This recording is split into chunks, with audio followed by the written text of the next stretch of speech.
Hi everyone, welcome to AG Takes Over. This is Kristie, and I'm going to show you right now the space that I'm going to be redecorating in this video. So that's the space. It's downstairs in the basement, and it has some fake grass on it. And my idea, that's a new space for me, but the idea is to change it out for the season to represent kind of outdoor things that would be going on. It's like on the roof of a dollhouse that's laid lengthwise. So obviously I had the pool and the ice cream truck and some Jenny's ice cream, but we're moving into fall. Yes. And last year, my wife and I did a pumpkin patch for the dolls outdoors, as you can obviously see in this picture, which is nice and edited and better quality pictures than I usually put out. And I wanted to bring that indoors. So this is the space that we are going to be working with now that it's cleared off. And I've pulled out some of the fall tubs, had to separate fall from Halloween, got this piece out because it's actually a combination. And I did a tutorial on this if you're interested. I can put the link in the description. It's a combination of the Our Generation stable and the Our Generation diner. And I kept this color palette really basic because so far I've used it as a Christmas tree farm and as like a Valentine's Day date spot. And now I'm going to try combining it with the things that I already had for the pumpkin patch and make it like a pumpkin farm, like the kind of places where you go to do your hayride and your pumpkin patch and your apple cider donuts and all that good stuff. So, I know I'm going to use this piece. I grabbed the little market that I got from Goodwill for $1.99 and this wagon, but the wagon scale is kind of off. When we used it last year in the outdoor pictures, we just put the wagon in the foreground and the market in the background so that it worked. But it's not going to work for this. So I probably won't use it. I went outside and got a bag full of leaves. Because why not use those? And then I kind of skipped over the steps of showing you each little pumpkin. I think you'd rather see the results, right? It's a combination of pumpkins that come in packages and individual ones. And a lot of the signage is from Target's bullseye section. These cider things, the little gnome. Craft stores and Dollar Tree are where we get a lot of the fake leaves. That kind of fall garland is just a piece of twine that I had, and I hot glued leaves from a pack to it. Here's some random things. You're going to see that I come back in later and change some things up. The clock just didn't make any sense. Even though it matched, it didn't make any sense. And I don't have anything in the bakery case.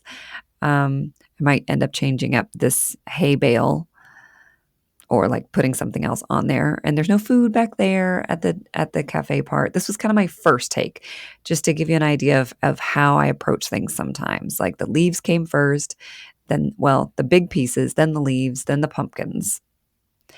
And then I'm going to go back in and add some more details. But yeah, I think this is going to work. It's a nice big space for it, so things don't feel crowded. Okay, so some of these pumpkins have more character than others, but I did go back and get some food on there. Some Our Generation. I know that cart is Our Generation. Look at this. Got an apple pie, a pumpkin pie, and sliced pumpkin pie. I got out the, you can only see it partially here, but we have the hot cocoa stand from Our Generation. I think I got it on Facebook Marketplace sometime between last winter and now. So I've been waiting to bust it out and use it. And I pulled out usually Our Generation stuff runs small, but this hot cocoa stand, or as I'm calling it, an apple cider pitcher, actually has pretty good scale. And then I did end up moving the pumpkin to the ground and moving the gnome over because where the gnome was on the diner desk or countertop, I ended up putting those muffins. So didn't really change anything up here because I pretty much knew what I wanted with the pumpkin patch. Yeah. Just showing you again, some of the pumpkins have more character than others. I think cost-wise, it's a good idea if you're building a pumpkin patch to do a couple packs and then buy a couple individual ones. Because if you buy all individual ones, it gets pretty pricey. If you have the budget to do that, go you. I do stick within my budget, so I used a combination of them. And then here is the sweep through with everything in it, except for no dolls. That will come next. This little apple cider has some, I was going to say clove, but it looks like star of anise, which is disgusting, and cinnamon. The pie case is filled now.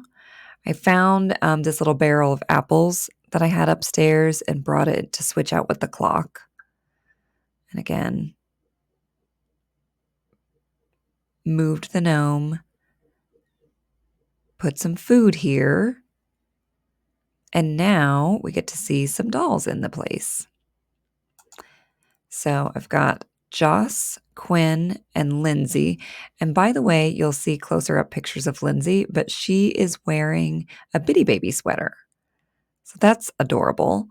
I did take the bow off the front, but other than that, it's just a Bitty Baby sweater.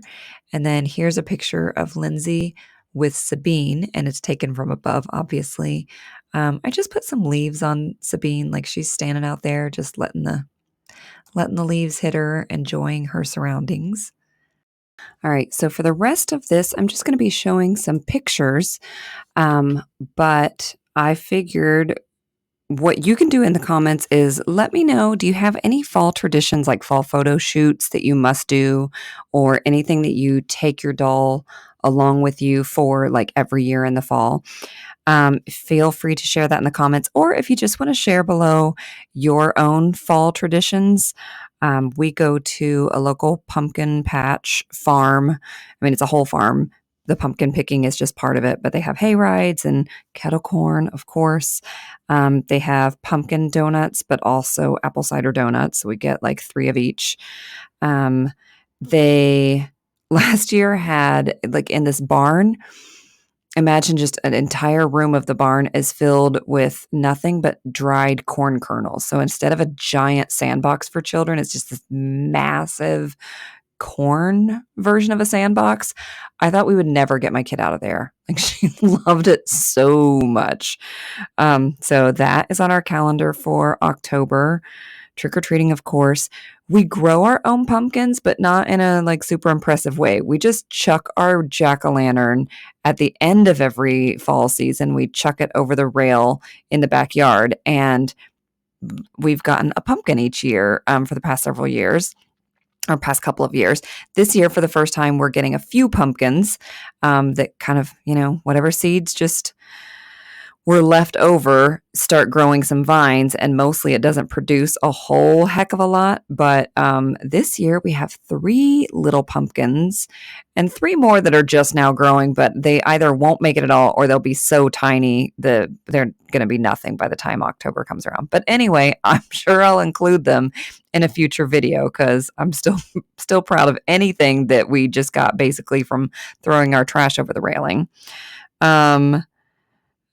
We will be doing trick-or-treating, mostly for us because we're not a super like yay summer family. I have been going to the beach. We have like a lake here that's, when you're landlocked, your standards for a beach are very low. So the quote unquote beach, a little man-made beach that's not too far from us, more in the past week since the temperature started to drop than I did all summer.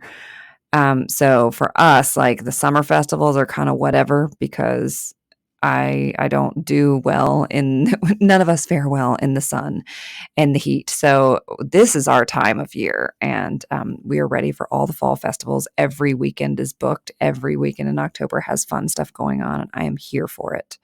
So let me know what you and your family do, or what you do with your dolls every fall, and I will see you for my next video. Thank you so much for watching. Oh yeah, give this video a thumbs up if you liked it, and if you haven't subscribed by now, or if you're just catching my channel for the first time, feel free to click that subscribe button, and the notification bell will let you know whenever I post something new, which is at least once a week on the weekends, sometimes more. All right, Bye for real now.